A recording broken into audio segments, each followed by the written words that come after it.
그럼 지금부터 곽상수 박사님이 국내 식량 수급 현황과 기술 대응 전략이라는 주제로 발표를 해주시겠습니다. 곽상수 박사님은 한국생명공학연구원 책임연구원으로 재직 중이시며 현 과학기술연합대학원 대학교인 UST의 교수로 역임하고 계십니다. 큰 박수로 곽상수 박사님을 모시겠습니다.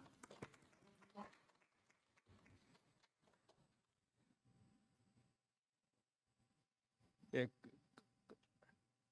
글로벌 식량 위기가 고조되고 있는 가운데 그 키스텝 수요 포럼에 식량을 주제로 다뤄주신 점에 대해서 정명선 원장님과 관계자분들께 진심으로 감사의 말씀 드립니다. 제가 자료가 많이 준비되어 있지만은 오늘 주제에 맞는 내용에 중점을 두고 시간 내에 발표를 하도록 하겠습니다.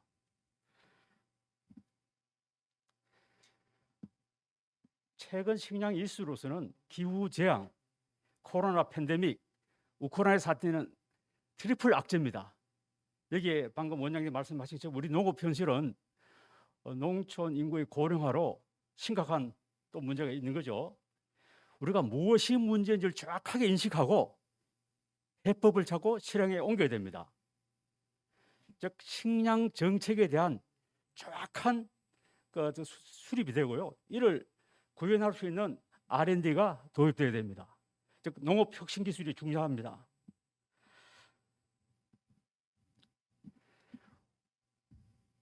오늘은 식량은 지금 채소, 과일이 아니고 곡물을 우리가 중요시해야 됩니다. 우리가 하루 먹는 칼로리의 75%가 곡물 전문 작물입니다.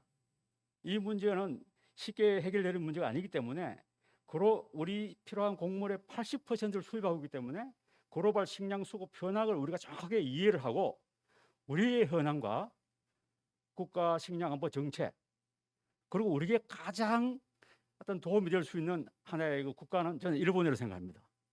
중국은 전 세계 식량을 블랙홀처럼 흡입하고 있습니다. 우리에게 또 영향을 주고 있습니다.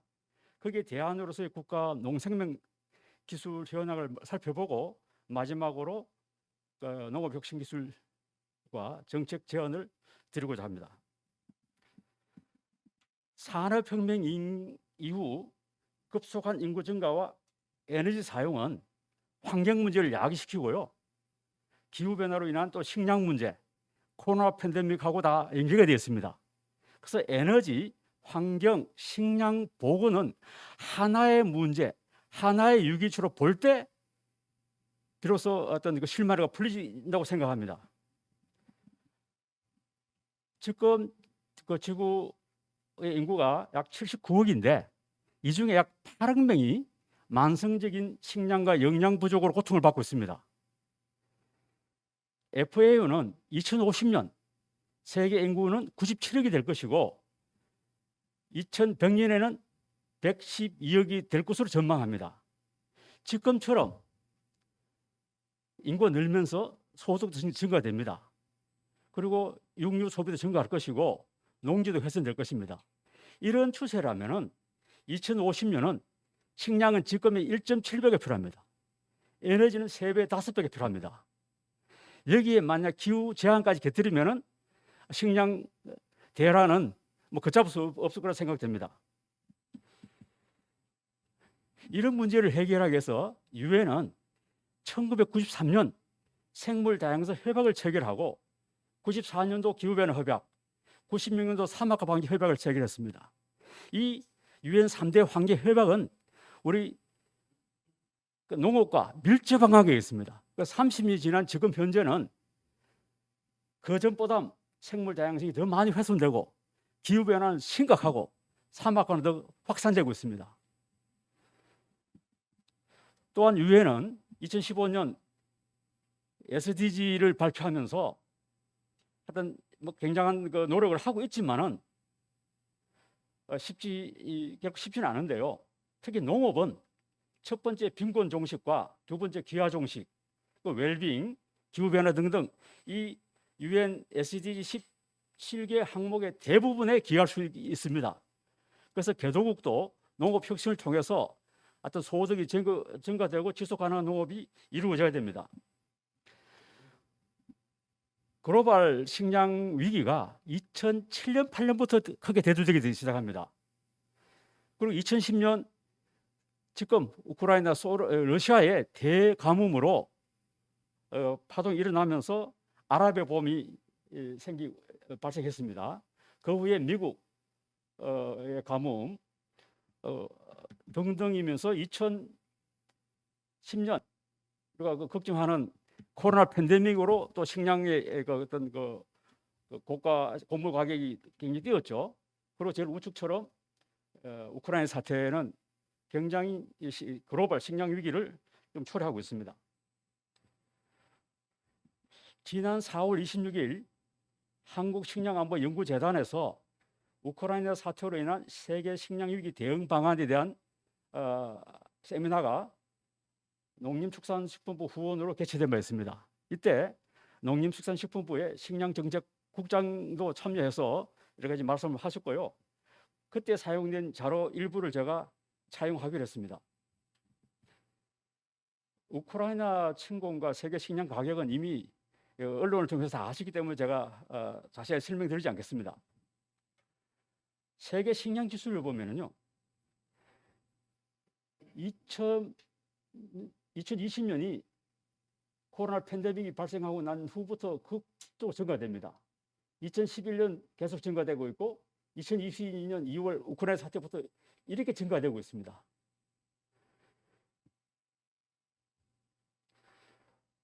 우크라이나 사태는 전 세계에 영향을 미치지만 특히 북부 아프리카, 중국 등에 곡물이 많이 가고 있습니다.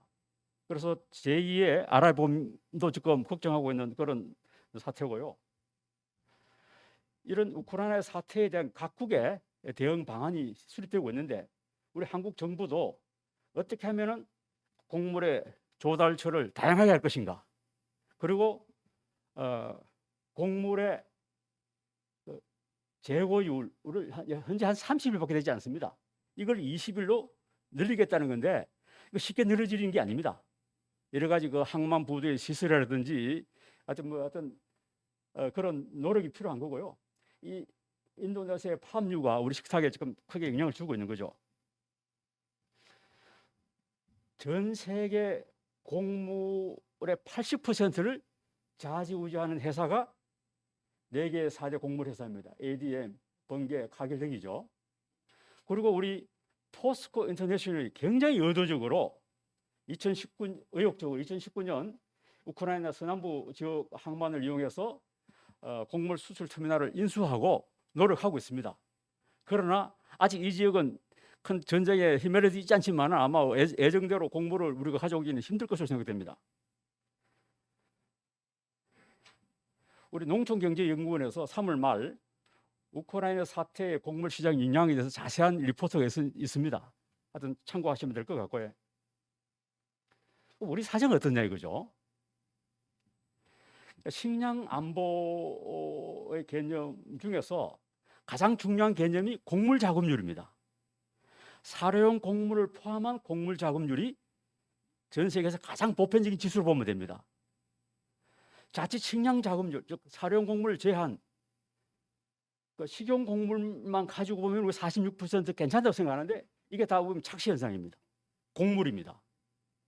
그런 맥락에서 곡물 자급률이 중요한 것이고요. 또 국내에 생산되는 곡물 플러스 국내의 기업이 해외에서 계약 재배 등등으로 확보되는 양을 합한 게 곡물 자주율입니다. 불행하게도 우리나라는 곡물 자주율과 곡물 자급률이 거의 같은 숫자입니다. 즉 해외에서 기업 해농업이 이루어지더라도 여러 가지 제약으로 그에 영향을 미치고 있지 않다는 걸 우리가 알 수 있습니다. 자, 60년대 보기에는 힘들었죠. 곡물 자급률이 한 90%였습니다. 지금 우리가 종자라든지 어떤 화학 농약 비료, 농업 재배 기술은 꽤 선진국 수준입니다.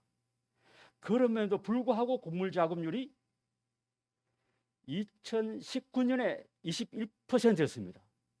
2020년이 20.2%, 1년 사이에 0.8% 내려갔습니다. 이 이유가요. 첫 번째 육류 소비 증가입니다. 소고기 1kg을 생산하기 위해서는 곡물 7kg 이상입니다. 돼지고기, 닭고기 4kg, 3kg입니다. 우측 이거 제가 직접 그린 건데요. 육류가 소비 증가하니 곡물 작업률은 떨어지는 거죠. 정확하게 매치됩니다. 뿐만 아니라 농지 감소가 심각합니다. 1970년대 농지가 230만 헥타르인데 지금은 한 155만 헥타르입니다. 정확하게 3분의 1 어디 갔습니까? 택지, 산업단지, 도로건설 등입니다. 지금도 155만 헥타르에 약 1만 헥타르 정도가 훼손되고 있습니다.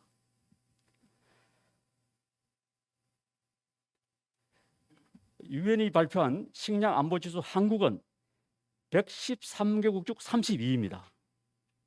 일본은 8위입니다. 중국은 34위입니다. 우리하고 가장 식생활이라든지 어떤 그 인구 밀도라든지 여러 가지 면에서 가장 닮은 나라가 일본인데 일본은 어째서 8위이며 곡물 자주율은 100%가 넘습니다. 식량 안보 지수는 가용성, 접근성, 이용성, 안정성 등으로 평가되는데요.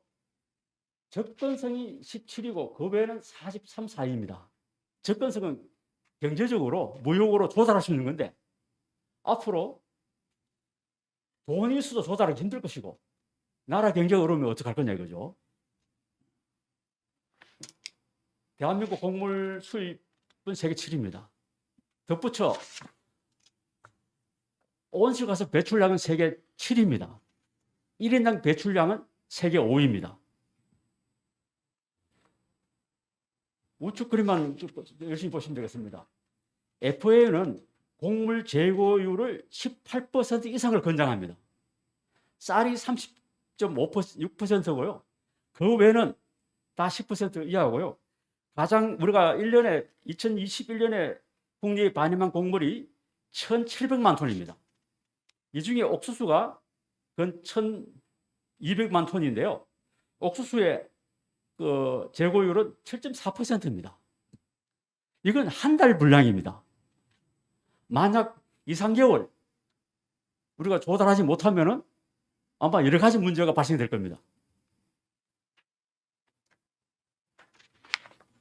그래서 국가가 취하고 있는 식량안보 정책을 보면은 조금 놀라울 부분이 있습니다. 제가 우연히 2006년 당시 농림부 식량정책국장이 쓴 기고글의 마지막 문장을 보면요. 정부는 유지해야 할 적정 수준의 식량 자급률 목표치 설정과 목표치 달성을 위한 정책 추진이 중요하다고 보고 연구 용역 등을 거쳐 적정 수준의 식량 자급률 목표치를 건명하게 설정할 예정이다. 제가 보건대 설득력 있는 목표 설정이 없습니다. 아래 글은 제가 여러 가지 언론에 기고한 그 칼럼들입니다. 자, 이 표를 보면 가장 불편할 겁니다. 농정당국은 가장 불편할 겁니다. 자, 현행 농업농촌식품산업기본법은 매 5년마다 식량 자급률 목표를 재설정하고 어떻게 노력할 것인가가 고시하게 되어 있습니다. 고시되더라도 저희 언론에서는 크게 다루지 않습니다. 자, 2020년 식용곡물만으로 한 식량 자급률은 60%가 되어야 되는데 현재 45.8%입니다. 가장 중요한 곡물 자급률은 32%가 되는데 20.2%입니다. 곡물 자주율은 1%도 도움이 안 되기 때문에 그게 약 21% 이하입니다. 65%야 됩니다. 이거 MB 정부가 설정한 겁니다. 그리고 최근에 2022년은 아예 곡물 자주율은 언급하지 않습니다. 저는 이건 장농석의 법이라고 생각합니다. 그래서 새만 간척지에 대한 각 정부의 인식을 보면은 우리가 압니다. 노태우 대통령 후보께서 어떤 식량 안보를 생각해서 새만금 간척지는 100% 농지로 국적 사업이 이루어졌습니다. 그러나 그 노무현 정부 시절에는 여러 가지 시화와 환경 이슈로 30% 비농경지, MB 정부 인수 이후에서는 70% 비농경지, 문재인 정부는 태양광 풍력발전소. 윤석열 대통령의 당선인 시절 4월 22일 전북을 방문해서 새만금 간척지를 고도화된 첨단 산업시설 토마토 농정을 발표했습니다. 물론 110대 국정과정 속에 73번째가 식량 주권을 제시하고 있습니다. 기대하고 있습니다. 그러나 이 새만금 간척지를 보면은 아마 쉽게 변하지 않으리라 생각됩니다. 왜냐하면 개인의 농지는 정부가 어떻게 할 수 없습니다. 위에 보시면은 논이 하우스에서 채소를 재배하고 마늘, 양파 등을 많이 재배하고 있죠. 그러나 국가 땅인 새만금 간척지는 국가 식량 기지로 해야 됩니다. 그래서 새만금은 무엇을 할 것인가 아니고 무엇을 심을까를 고민해야 된다고 생각합니다. 해농업 법이 있습니다. 해자원개발사업법 등등이 있지만은 단 1%도 도움이 안 되는 게 제가 숫자로 말씀드렸습니다.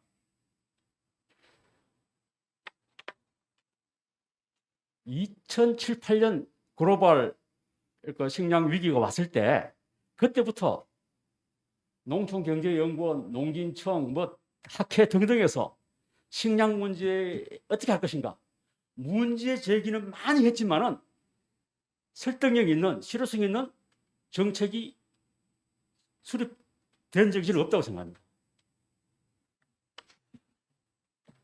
자, 정부 부처가 국책기관이 만약 제대로 못한다면은 석학들이 모이는 한국과학기술한림원에서는 뭔가 제언을 해야 될 겁니다. 노력은 했습니다. 그러나 제가 볼 때는 굉장히 그게 미치지 못하고요. 2015년 생명과학 수용을 통한 한국농업 혁신 정책 방안에 저도 연구로 참여하면서 식량안보법 제정 필요성을 강조했습니다.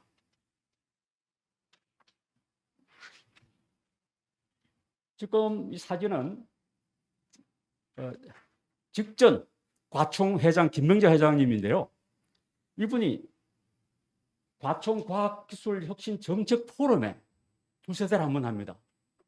20여 차례 했는데 5차례를 식량농업을 다뤘습니다. 이분은 화학의 전공입니다. 환경부 장관을 4년 했습니다. 국회의원도 했습니다. 국정에 참여해보니 농업 식량 정책이 보이지 않더라.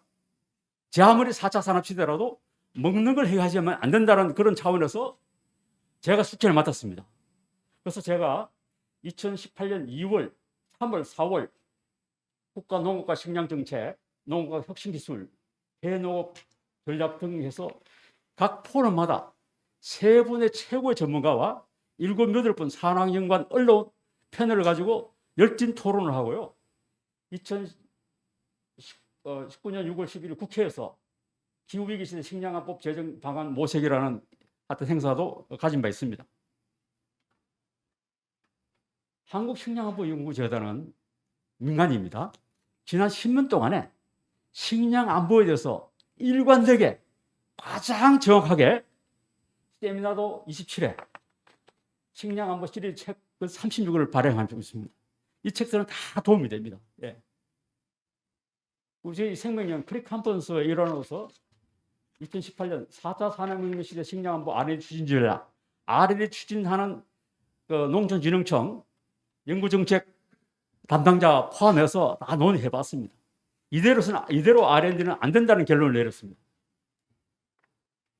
식량안보를 위한 정부 정책의 한계, 이 부분은 제가 스킵하겠습니다. 다음, 우리는 어떻게 해야 되냐 이거죠. 그래서 저는 일본을 모델로 설명을 드리고 싶습니다. 일본은 지금 곡물 작업률이 25%입니다. 우리 20%입니다. 우리보다 5, 6% 높습니다. 그런데 1960년대부터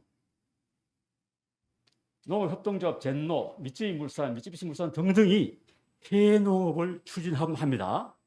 그래서 일본 농지의 3배에 달하는 1200만 헥타르를 일본이 관리하고 있습니다. 이렇게 확보되는 양을 합하면은 곡물 자율이 100% 넘습니다. 우리는 20%입니다. 그리고 요건 굉장히 의미 있는 행사인데요.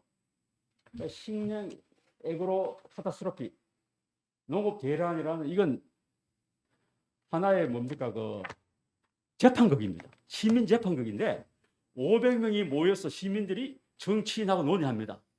일본은 일반 시민이고 정치인이고 기업인이고 식량에 대해서는 확실한 철학을 가지고 있습니다. 농림수산성 홈페이지 보면은 식량 자급률과 SDG와 식품산업 등등에서 자세하게 언급되어 있습니다. 우리 정부에는 찾아보기 힘듭니다. 그리고 지금 같은 위기상 어떤 세계적인 흉작이라든지 수출 규제 이런 어떤 전쟁 이런 시기에 어떻게 할 거냐 이거죠. 이런 위기관리 매뉴얼이 2000년도에 이미 일본은 성립되어 있습니다. 이 매뉴얼을 할 겁니다. 그리고 심지어 유사시 골프장도 바짝물로 대체하는 걸로 알고 있습니다. 중국은 식량이 해결되지 않으면 정부가 굉장히 힘들 겁니다. 그래서 지금 아마 중국의 곡물 자급률은 제 생각에 90% 이하일 겁니다.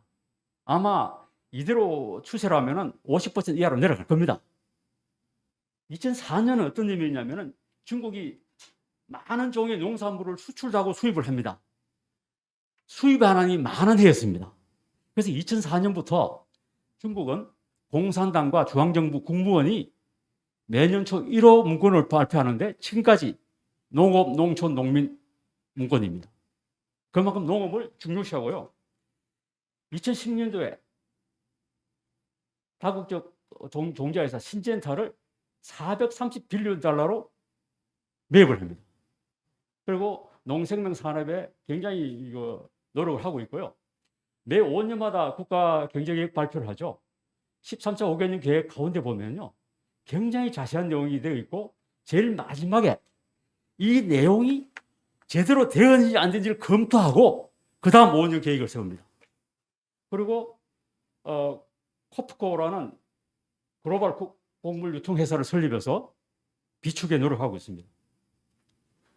이건 중국의 식물학, 기초분야 식물학자들의 모임 컨퍼런스에 제가 우연히 참석을 하게 됐는데요. 그때 북경대 총장을 영임한 수지용 박사가 기초과학하는 모임에서 기초강연으로 중국 농업이 당면한 도전과 식물과학자의 책임이라는 얘기를 제가 듣고 감동을 먹었습니다. 우리는 이런 얘기 제가 들어본 적이 거의 없습니다. 비축도에 일본 2개월 분량 이상, 중국 3개월 이상이죠. 아까 말씀 우리 1개월입니다. 이제 2개월로 하려 합니다. 이미 중국과 일본은 2, 3개월 앞을 보고 준비하고 있습니다. 자, 한중일 사정이 이런데 일본은 식량뿐만 아니고 물건도 아끼는 못다나의 문화가 있습니다. 정말로 낭비가 없습니다. 중국은 손님이 오면 후하게 대접하지만은 남는 음식은 다 따바오 포장해서 집으로 가져가지 합니다. 1인당 식량 낭비는 우리 중국 10배입니다. 우리가 생산된 곡물 중에서 약 30%가 우리 낭비를 벌어지고 있는데 음식 쓰레기로요.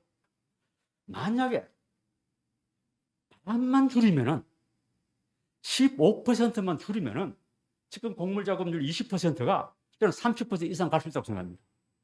이 국민의 의식혁명이 일어나야 된다고 생각합니다.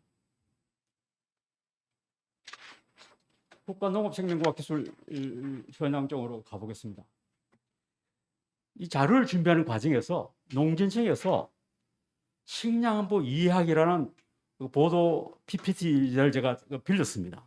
이거 보면은 우리나라 식량안보 여건은 생산 기반 굉장히 열악하죠. 농지가 줄고 농촌 인구가 이미 65세에서 50%입니다. 그리고 자금률은 뚝뚝 떨어지죠. 그 소개드린 농진청 바이오그린 사업이 2001년도에 시작했습니다. 그때 자금률이 30%, 지금 20%입니다. 조 단위에 돈을 쓰고도 자금률 10% 낮아졌습니다.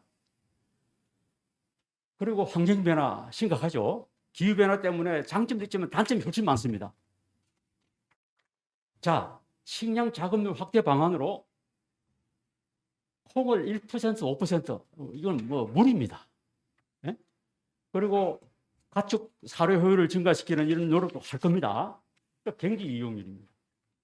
농민들이 지금 현재 농업 가지고는 돈이 안 되니까 기피합니다.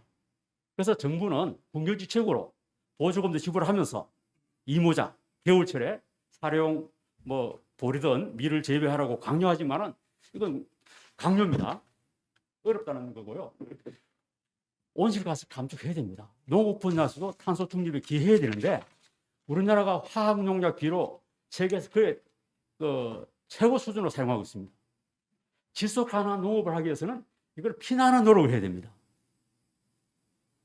그리고 원장님께서 아까 말씀하신 것처럼 ICT, 빅데이터, AI를 활용한 디지털 농업 구현이 굉장히 중요합니다. 근데 지금 스마트팜, 전형형 식물 공장은 거기서 곡물을 생산할 수 없습니다. 경제성이 없습니다. 지금 현재 이런 디지털 농업은 우리가 상당한 수준이고 실효가 되어 있습니다. 또 기업들도 많이 관심을 가지고 있고요.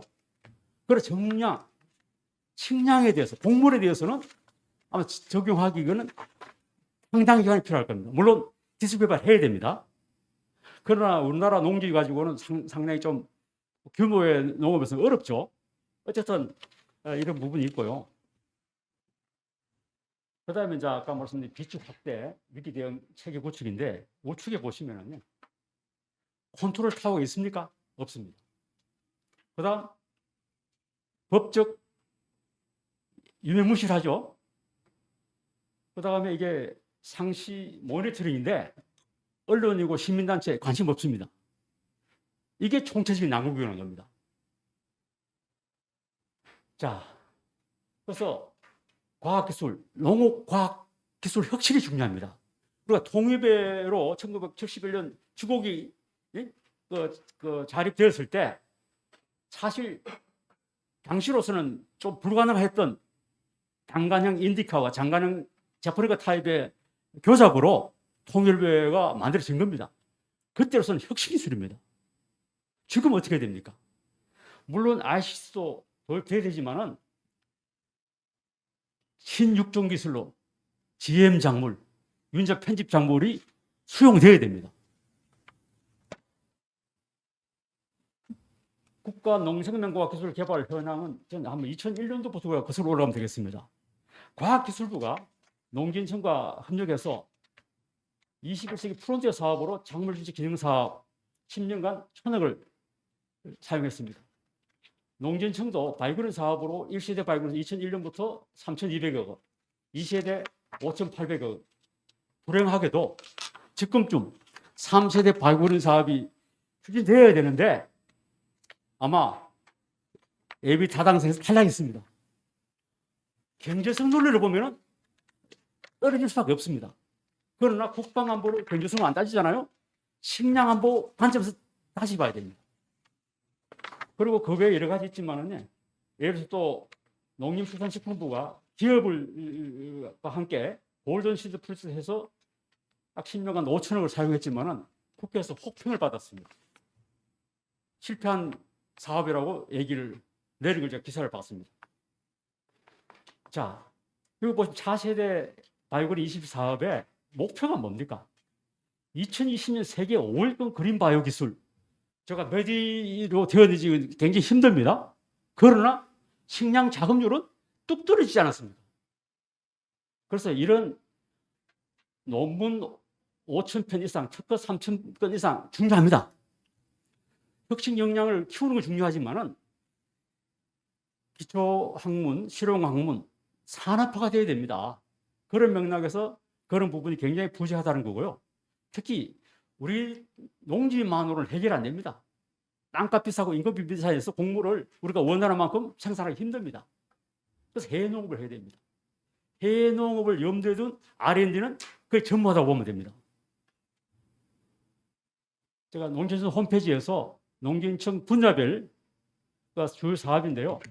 보시면은 디지털 농업, 탄소 중립, 청년 농업인 좋은 단어는 다 있습니다. 그래 여기에 식량 자급률, 곡물 자급률 몇 퍼센트를 어떻게 하겠다는 얘기가 없습니다. 정체가 모호합니다. 자, 농업혁신, 농생명공학 품종은 적극 도입해야 되는데요. 유인자 변형 작물은 1996년 이후 전 세계적으로 이미 엄청난 양이 심겨지고 있습니다. 상업적으로 재배되고 있는 GM 작물 가운데 환경에 문제를 일으킨다든지 인체 해가 되는 건 단 한 곳도 없습니다. 우리나라는 조단위의 연구비를 쓰고도 단 한 건도 재배 허가가 나지 않습니다. 이유가 아마 전 세계에서 가장 까탈스러운 규제입니다. 그리고 윤제 편집의 경우도 이유는 GM에 대해 보수적입니다. 그러나 이유는 GM 작물과 다르게 난 GM으로 지금 하겠다는 추세입니다. GMO 사정은 일본과 우리 똑같습니다. 그러나 일본은 물밑작과 노력을 통해서 신경 전달 물질인 가바, 아미노산계 물질인데요. 이거를 생산하는 토마토가 윤제 편집 토마토입니다. 지난해 상품화 되고 있습니다.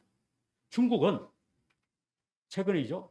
2022년 1월 올 윤제 편집 작물 승인으로 가는 예비 지침 규제 완화입니다. 6개월 내지 1년에 허가해 주겠다는 겁니다. 우리는 어떻습니까? 새로운 윤제 편집도 GM하고 똑같이 규제하겠다는 겁니다. 자, 우측에 보시면은요, 우리가 1년에 필요한 양이 약간 곡물이 약 2,200만 톤이고요. 살 350만 포함해서 우리가 생산하는 게 한 450만 톤 될 겁니다. 즉 80%를 수입하는 거죠. 수입하는 양의 또 70% GMO입니다. 보시면은 2019년은 20년, 2019년 조금 양이 줄었지만은 가격은 32%입니다. 아마 올 연말 내년에는 이보다 훨씬 증가할 겁니다. 자, 2017년 바이오린 2세대 사업이 한창 진행되고 있을 때입니다. 시민단체들이 농진청 앞에서 반대 데모를 하면은 정부가 고개를 숙입니다. GM 작물 실용화 사업단이 이름을 농생명공학연구원으로 바꾸고 있습니다. 지금 농진청에서 GMO 얘기하는 사람이 없습니다. 그리고 지난해 산자부안에 세종에 또 시민단체들이 윤자 편집도 GMO처럼 규제해야 된다고 데모하고 있습니다. 지금 특별한 일 없으면은 이게 지금 규제법이 그대로 갈 것 같습니다. 자, GM 작물이든 윤자 편집 작물이든 이건 식물 조직 배양 기술이 굉장히 중요한데요. 우리나라는 일본보다 먼저 그게 아마 세계 최초에 가깝습니다. 한국 식물 조직 배양계가 설립되면서 이 분야의 기술을 우리가 거의 선진국 수준입니다. 그러나 윤자 편집 작물, GM 작물 단 한 건도 상업화 못 시키고 있는 게 현실입니다. 어떻게 되냐 이거죠. 그래서 잠시 이제 보면은요. 일단 농업 혁신부터 제가 말씀드리겠습니다. 농업 식량을 단순한 경제 논리로 평가할 것이 아니라 국가 생존 차원의 안보 관점에서 평가해야 된다. 예비 타당성도 마찬가지입니다. 그리고 정확한 미래를 즉 FAO와 OECD가 예측하는 식량 수급 방향을 참조해서 국가 생존을 위해서 몇 퍼센트 유지해야 되냐 이거죠. 지금 내려갑니다. 놔두면은 그걸 위해서 정확한 정책이 수립되고 그 정책을 구현하기 위한 R&D가 만들어져야 됩니다.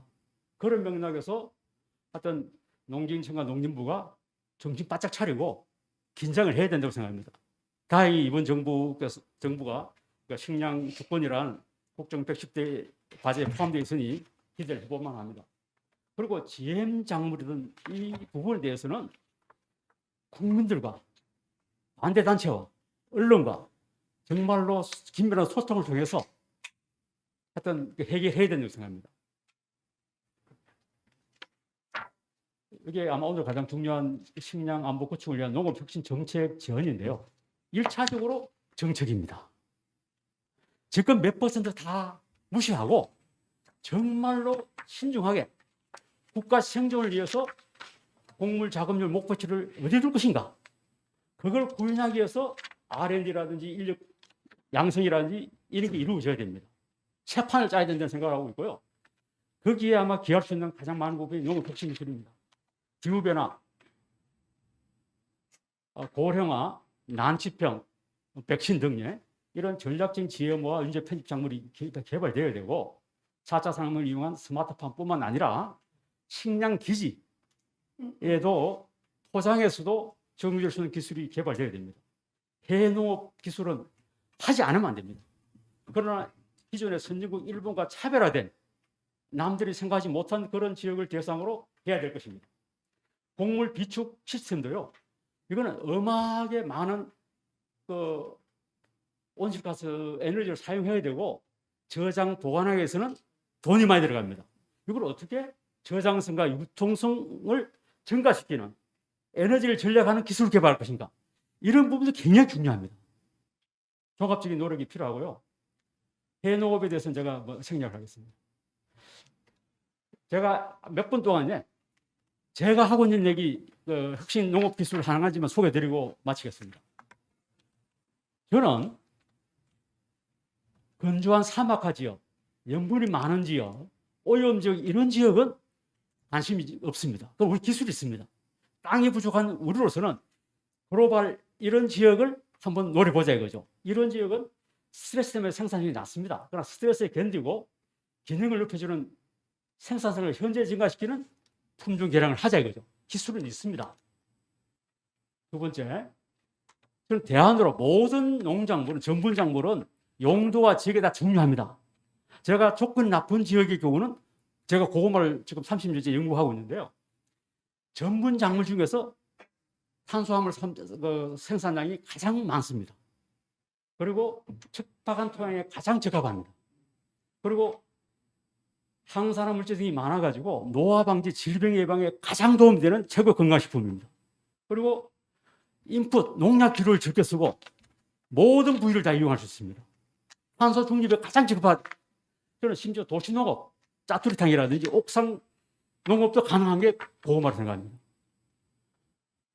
2007년도에 미국 공익과학단체가 몸에 좋은 건강식품 10가지 첫 번째 고구마를 지목하고 있고요. 민농부성이 전분작물 중에서 고구마가 탄수화물을 가장 많이 생산하더라.